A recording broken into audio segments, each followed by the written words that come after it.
Nou,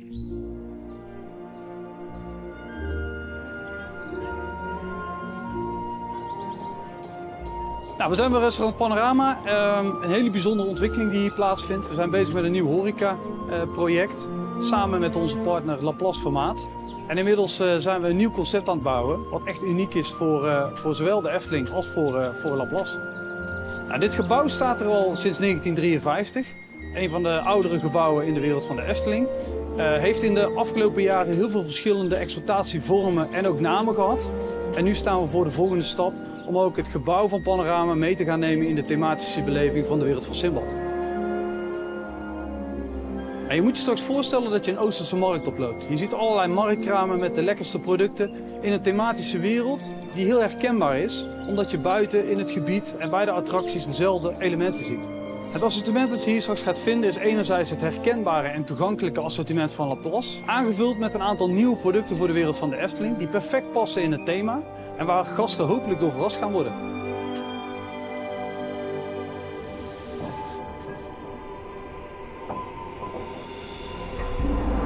Overal waar we langskwamen dreven we handel en ruilden we onze kostbare waren.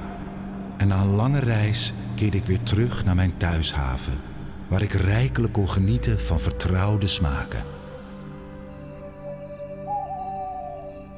Het restaurant gaat de naam Kasbah dragen.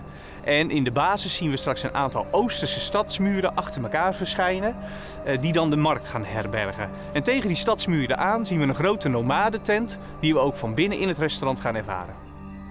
Simbad de Zeeman is een echte reiziger en de hoofdpersoon van een van de bekendste sprookjes uit de wereld van 1001 Nacht. En Kasbah, dat wordt zijn thuishaven.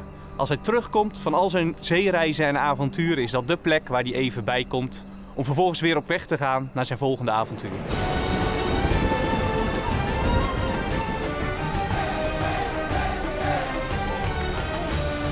Bij Sirocco maken we deel uit van de handelsdelegatie van Simbad. En het zijn die handelsgoederen die we straks vanuit de overslag op zee kunnen nuttigen in het restaurant Kasbah.